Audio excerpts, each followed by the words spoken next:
ਜ਼ਿਲ੍ਹਾ ਗੁਜਰਾਤ ਜਿਹੜਾ ਕਿ ਵਫਾਵਾਂ ਦੀ ਸਰਜ਼ਮੀਨ ਹੈ, ਜਿਹੜਾ ਕਿ ਜਵਾਨਾਂ ਦੀ ਤੇ ਜੁਰਤਮੰਦ ਲੋਕਾਂ ਦੀ ਸਰਜ਼ਮੀਨ ਹੈ। ਇਹਦੀ ਤਾਰੀਖ ਵਿੱਚ ਮਾਵਾਂ ਨੇ ਬੜੇ ਬੜੇ ਐਸੇ ਮਰਦ ਪੈਦਾ ਕੀਤੇ ਨੇ ਜਿਨ੍ਹਾਂ ਇਹ ਸਾਬਤ ਕੀਤਾ ਬਾ ਇਹ ਧਰਤੀ ਹਮੇਸ਼ਾ ਵਫਾ ਵਾਲਿਆਂ ਦੀ ਤੇ ਜੁਰਤਮੰਦ ਲੋਕਾਂ ਦੀ ਇਹ ਧਰਤੀ ਹੈ। ਇਹਦੀ ਮਿੱਟੀ 'ਚ ਵੀ ਵਫਾ ਹੈ, ਇਹਦੀ ਮਿੱਟੀ 'ਚ ਵੀ ਜੁਰਤ ਤੇ ਬਹਾਦਰੀ ਦੇ ਲਾਜ਼ਵਾਲ ਕਰਦਾਰ ਨੇ।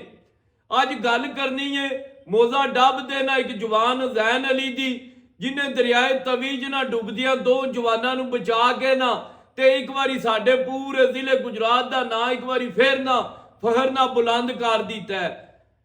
ਵੇਖੋ ਜਿਸ ਤਰ੍ਹਾਂ ਇੱਕ ਇਨਸਾਨ ਦੀ ਜਾਨ ਲੈਣਾ ਪੂਰੀ ਇਨਸਾਨੀਅਤ ਨੂੰ ਕਤਲ ਕਰਨ ਦੇ ਮੁਤਰਾਦਫ ਹੈ ਨਾ, ਇਸੇ ਤਰ੍ਹਾਂ ਇੱਕ ਇਨਸਾਨ ਨੂੰ ਬਚਾਣਾ ਪੂਰੀ ਇਨਸਾਨੀਅਤ ਨੂੰ ਬਚਾਣੇ ਦੇ ਮੁਤਰਾਦਫ ਹੈ।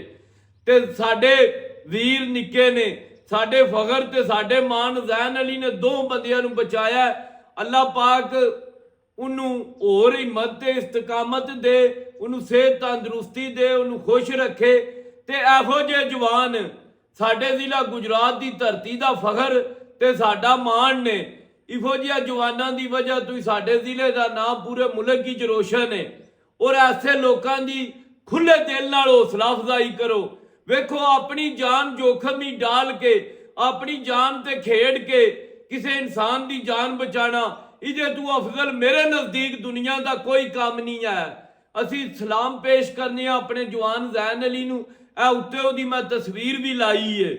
ਇਹ ਜਵਾਨ ਨੇ ਜਿਹੜੇ ਇਹ ਸਾਡੇ ਪੂਰੇ ਮੁਲਕ ਦਾ ਫਖਰ ਤੇ ਮਾਣ ਨੇ। ਤੇ ਇੱਕ ਨਾ ਸਾਰਿਆਂ ਦੋਸਤਾਂ ਭਾਈਆਂ ਅੱਗੇ ਨਾ ਰਿਕੁਐਸਟ ਹੈ, ਜਿਸ ਤਰ੍ਹਾਂ ਤੁਸੀਂ ਟਿਕਟੌਕ ਤੇ ਮੁਹੱਬਤ ਫਰਮਾਉਂਦੇ ਹੋ ਨਾ, ਇੰਨੇ ਸ਼ਾਹਿਦ ਕਮਾਲੇ ਦੇ ਨਾਂ ਦੇ ਨਾਲ ਮੇਰਾ ਇੱਕ YouTube ਚੈਨਲ ਹੈ।